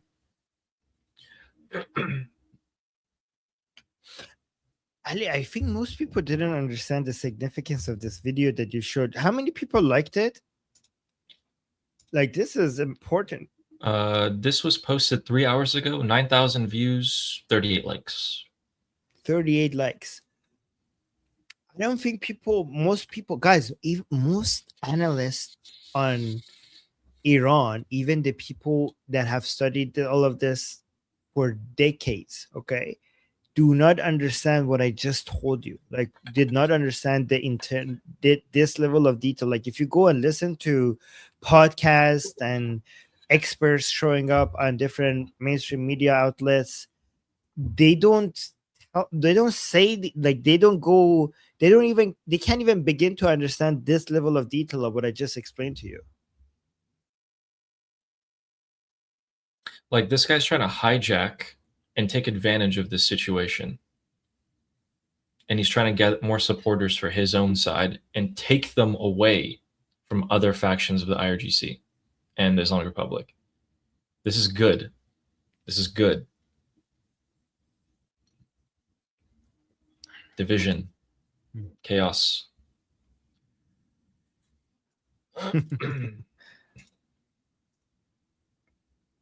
Well, Game of Durka. Yes, Amir, true. By the way, Game of Durka, I like that.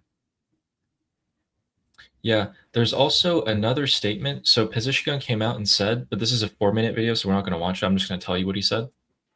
So Pezeshkian, guys, which is the Islamic Republic's president, said, the very same women who they used to say should be arrested, now you take footage of them holding the supreme leader's flag, saying, I am willing to give my life for Iran, whereas once upon a time they told us to arrest them, to find them. And he's referring to the hijabless women now that are coming out on the streets, and they're being like, oh, Mojtaba, oh, IRGC, Basiji boys. He's like, well, we used to arrest these women before. Yeah. Do you have that statement from Pezeshkian? Yeah. So it's this, but it's a 4-minute clip. And I don't know exactly where he says it. No, you don't have to play it, but can you send that to me? That's pretty cool. Yeah.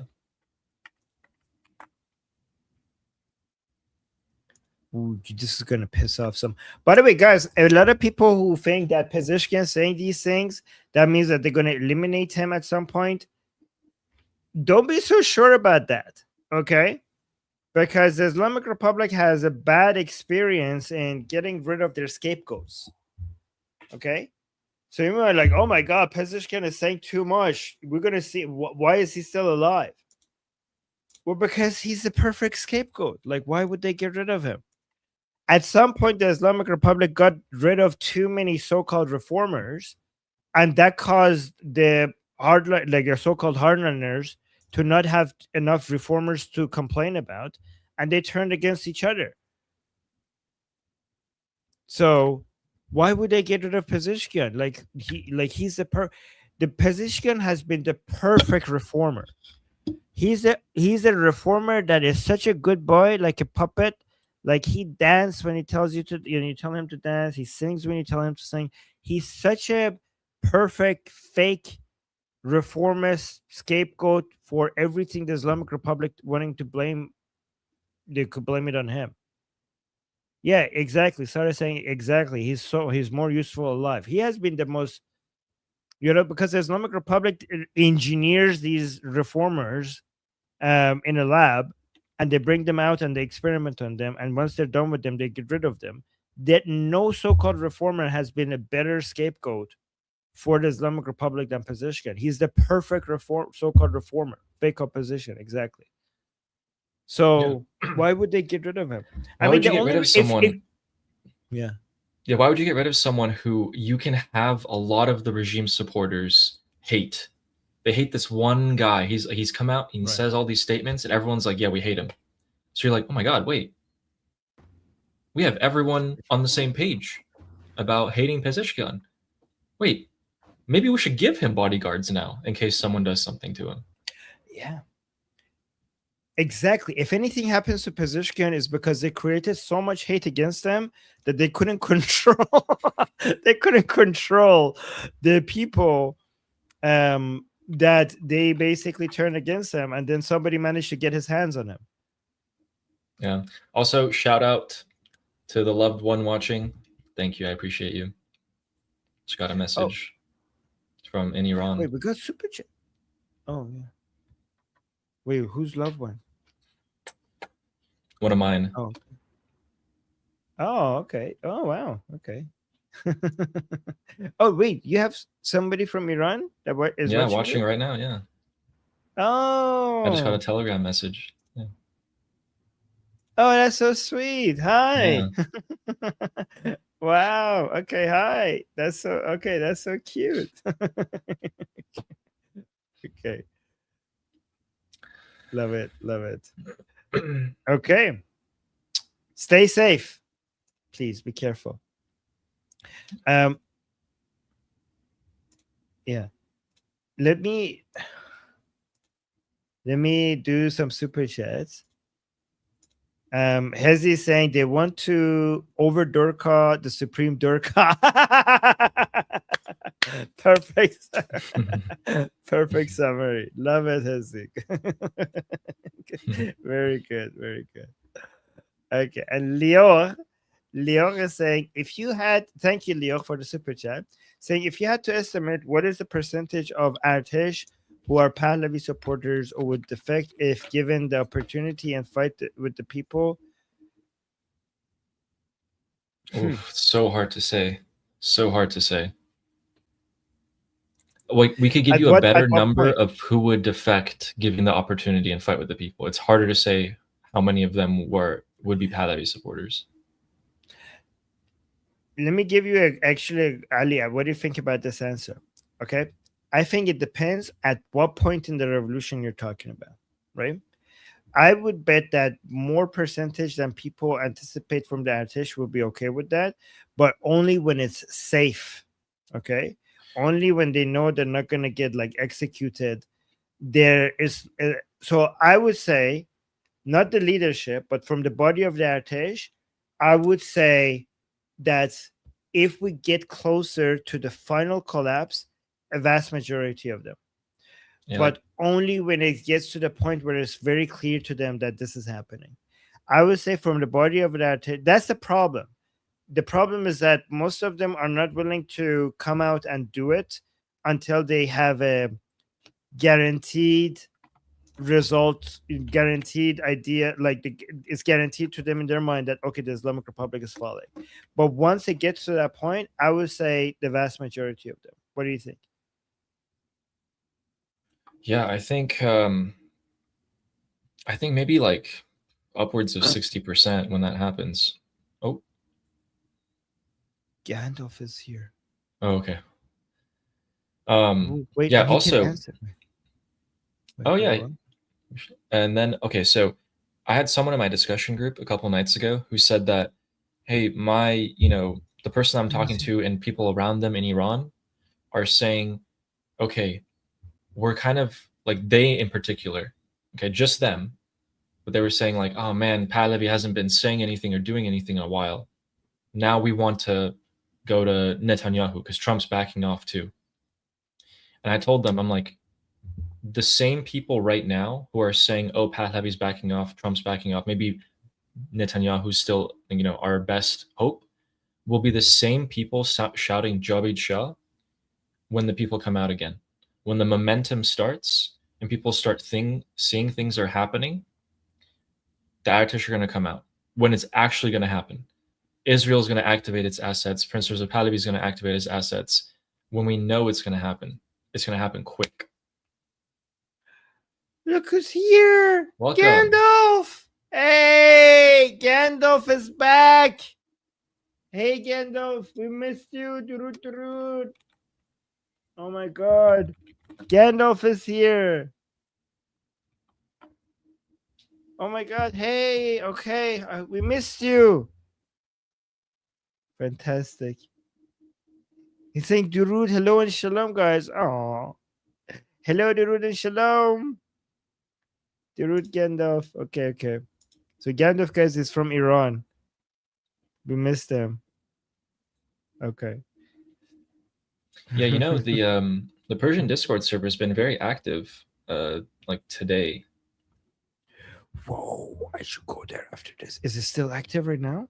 Yeah, there's like 15 people in there, like 10, 15 people in there. Oh, because it's like late at night in Iran right now. Iran. Yeah, it's like 2:30, 2:40 a.m. Whoa, okay. I'm gonna go there after this show. Yeah, maybe we should answer the super chats and then I'll go to the Persian Discord server. Oh, Gandalf. Do you have any? Let me do the super chats. Do you have any updates after this? No, that was everything. Okay, so let me do the. I think we have how many more super chats? Only a few. Yeah, we have 4 more super chats. I'll do this. 3 more super chats. I'll do the super chats. Gandalf, come to our Discord, the Jumhuriya Bi Khodayan Discord. But Ali, once I finish the stream, first, like me and you need to talk regarding an arrangement for the Persian channel, and then after I talk with you, then I'm gonna go to the Persian Discord server to talk about a strategy with our community there. Okay. Okay. If people are still there, by the way. Okay. Yeah. So, all right, let's do it up. What happened to Ali? Ali. I don't know what happened. Oh, God. Okay, there you go. Okay. I said it was the IRGC. IRGC took Ali. All right. Christian Ronaldo is saying the embassy of the Islamic Republic in Beirut, Lebanon is where the IRGC gave Hezbollah orders. I hope the IDF can take it out. You're okay, Ali? Tired? Yeah, I don't know why. I shouldn't be. I think I'm good. Okay, don't worry. We're almost done. Yo Ali! People were saying Yo Ali when you fell out. Don't say that. Okay. It's okay. I'm gonna finish this soon. Gandalf, are you gonna be in the Discord server, like Jumhuriya Bi Khodayan? We'd love to see you there. Oh, Ali, would you come to the Discord server? I'm gonna come. Okay, fantastic. Guys, like the stream. So yeah, thank you, Texas. It's telling us everybody to like the stream so more people end up seeing these discussions. Guys, these are unique discussions that we have here. So like the stream so that the YouTube algorithm shows this to more people. All right. And also don't forget to consider joining our discussion group if you want to come up. Ali, Ali. What happened? Okay. If you were to come talk to us about it, just don't forget to come over here, okay? Here. And the link is in the description. It's also in the QR code at the top left. Okay, let's go back here. Yeah, the embassy. I hope the IRDF can take it out. Yep, they already took out a consulate. So hopefully, I think that the IDF won't do that because they call it an embassy, and the international condemnation on Israel taking out an embassy. This is how the Islamic Republic takes advantage of international norms. Is they make buildings that are being used for military strategy. They just use it. They do it in an embassy just to get like the immunity, right? It's fucked up. Israel has every right to basically take out these buildings, but the international condemnation is like so hard to deal with. I mean, I know they already get condemned for everything, but still, this is going to be on a different level. Yeah, but that's a good idea, Cristiano. Yeah. And Lewis is saying, Armin, can the people in Iran download the Opera and Brave browsers? They come with built-in free VPNs. I don't know how. So here's the thing. I know that what I do know is that they keep having to hop around different VPNs because something that was working yesterday doesn't work the other day. So free VPNs, what I've heard is that free VPNs are hit and miss in Iran when it comes to bypassing the Islamic Republic filters. But I'm not as knowledgeable on this topic as maybe the Iranian people inside Iran. But I do know that they have had not that much success with free VPNs. And thank you, by the way, for asking and your concern. Echo, thank you so much for the super chat. This is the last super chat saying we are watching from Michigan, USA. Well, thank you for watching. And thank you for your support. Yeah, thank you. And oh my God. Oh, Ali, you start something and then we got a big super chat at the end. So you go, but you respond to what you start. Okay. And then I'll go after that, do the super chat. Thank you. Oh my God. Steve Moretz says they were talking about the bullets that the Artish might have. He was saying, I was in the army of Kermanshah, and they have a lot of bullets. They always have bullets for AK-47s, and every 3 months they have practice shootings. I mean, maybe that was before. I don't know about now. You were in the army of Kermanshah. Like, things have changed. Things have changed a lot in the last 5 months. So it's just hard to say right now what's going on. When things get like Sharet Amniyati, like when everything gets securitized, I think that's the word in English, I'm not sure. Then they become very picky regarding who has access to arms, especially if it's the Artesh. So maybe when you were talking about it, it was not like as dangerous of a situation at that time for the Islamic Republic. Right. And Hamid, thank you so much. Very generous super chat. Really appreciate that. Thank you. Saying, do you think by the way, guys, our channel, there's big super chats also boosts our channel. So this is like, thank you so much. And, we don't usually get pink super chats, so I appreciate that.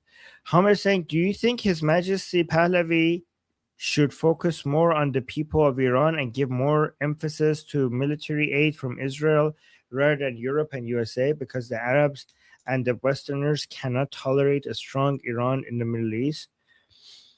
So the problem is that Israel is already all out against the Islamic Republic. So I don't know what you're going to do with Israel. Be like, if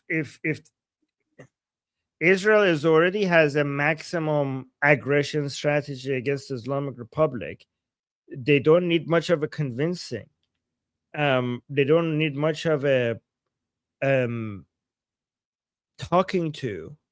I mean, Prince Reza Pahlavi was already in Israel and building the bonds between Iranian people and Israel years ago. But I think that has been such a successful mission that spending more time on it wouldn't give you the highest return on investment. You have reduced reduce marginal returns, right? Like we're already very successful at that. So what would we do there, right? We Europe's support is at very low. So he's where he thinks his need when he went to Europe is because you might get more return on your investment even if you go increase that towards the Iranian people even by just a little bit, right? And in the US, we also have many politicians. It's more divided in the United States than it is in Israel. So doing politically active in places where you could have more of an influence would be basically in the places where the support for the Iranian people and for regime change is not as high. So I think that his emphasis on US and Europe is, I mean, the US, we have like the Democrats, we have the even some isolationists on the right. So fighting against their propaganda against regime change and the wish of the Iranian people, which is Pahlavi, I think it would be, you get much higher return on investment there over there, right? And should he focus more on the people of Iran?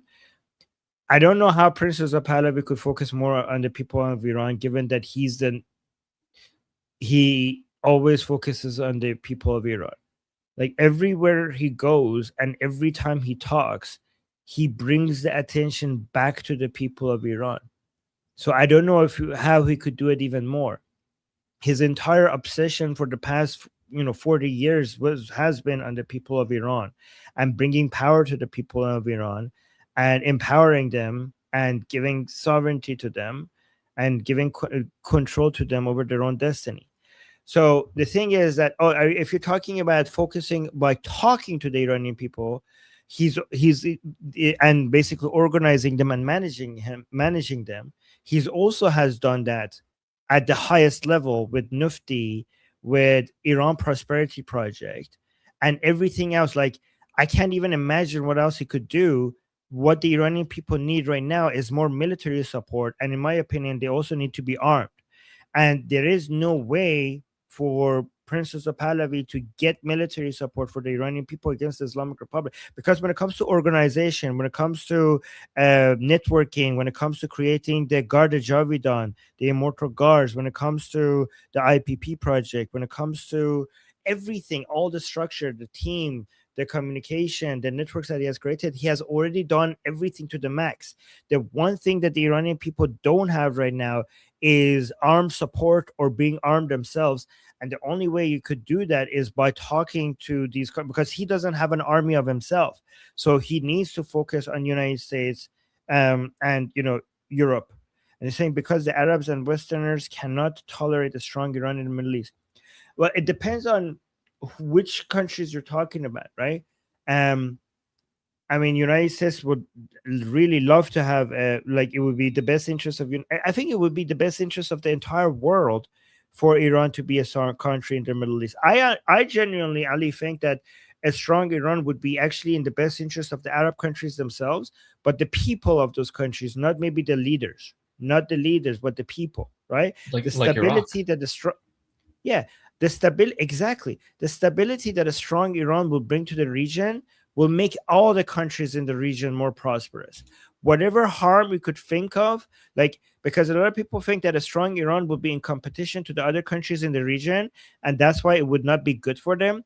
But I would argue that the stability that a strong Iran will bring to the region, the benefits to that to every single country in the region far outweighs whatever cost associated with that to them because of the competition, right?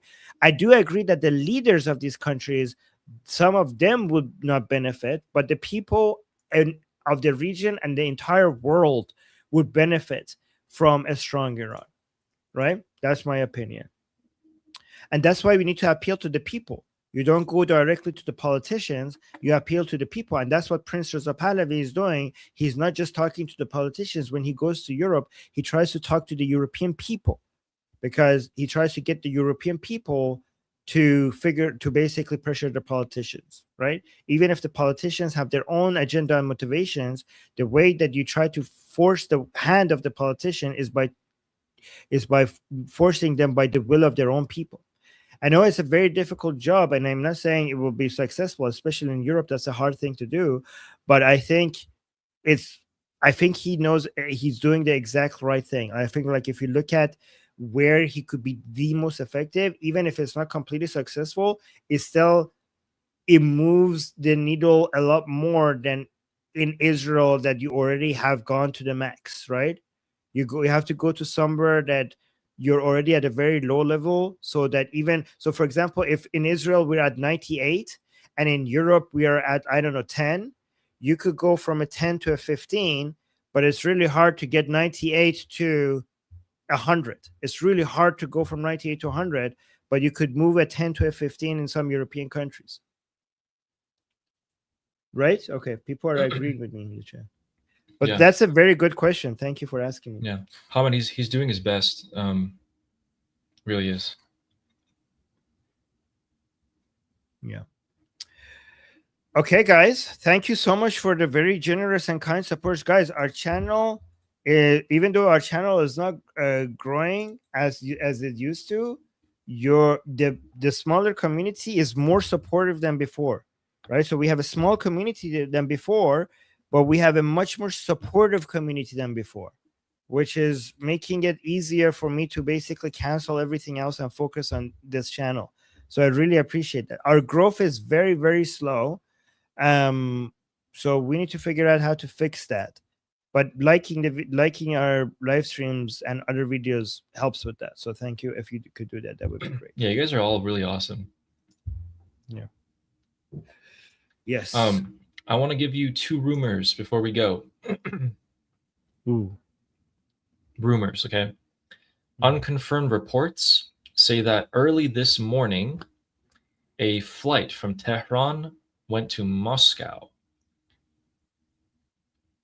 And then there's another rumor. This one's insane. This was announced in an Iraqi Telegram news channel. Okay, this happened minutes ago. Iran announces that the memorial ceremonies for the family of Sayyid Ali Khamenei will be on Thursday and Friday, May 28th and 29th, in the shrine of Sayyid Abd al-Azim al-Hassani, which is in Tehran. That would be insane if that comes true. This is just a rumor, guys. This is not confirmed. Yeah, not confirmed. But this is the first time I've seen that even attempted to be a rumor. Interesting. We'll see. Not confirmed yet. Yeah, guys, not confirmed, guys. Just rumors. Anyway, thank you everyone for showing up today. That was awesome. We really appreciate it. Like, you guys are actually very, very interactive, and it's very nice reading your guys' questions and comments. Like, I read as many as I possibly can when I'm not gathering information. Yeah, and you guys ask good questions. And yes, Hezi, the super chat counter is broken. YouTube doesn't count it for some reason. Yeah. I don't know what happened. Oh yeah. Also, I can't get super chats yet, but I will be able to soon. I'll let you guys know soon. Yes. I think. Oh yeah. Oh, you're on Ali's channel. Yeah, his channel is not monetized. The end of this week. Couple days. I should be able to apply, and then we'll see how long that takes. So. And John has a really good point. He's saying Eastern European countries may have more affinity to Pahlavi. Yes, because they are on average they are more patriotic people. They're on sorry to say that for other Western European countries. But yeah, they're more aligned. On average, we can find more people who are aligned with patriotic views in Eastern Europe. So that's why you will see that. Okay, guys. Thank you very much. Don't forget to like the stream. Don't forget to join our discussion group. Link in the description and also in the QR code at the top left. Let me actually, I posted, this is the link I should post. Yeah. Yeah. And Gandalf, if you could join the Persian Discord group, please do. Yes. We'll see you guys there. I'll get ready. I'll be there probably in half an hour after I have a talk with Ellie. Okay. So yeah, I'm gonna go get ready for meeting our Persian community, and till next time. Oh, that's basically me having to go. Till next time, Am Israel Chai, Slava Ukrainian, Ukrainian. Long Live America, Long live America. Javid Javid Shah. Shah, Payende Payende Iran. Iran. See you guys soon.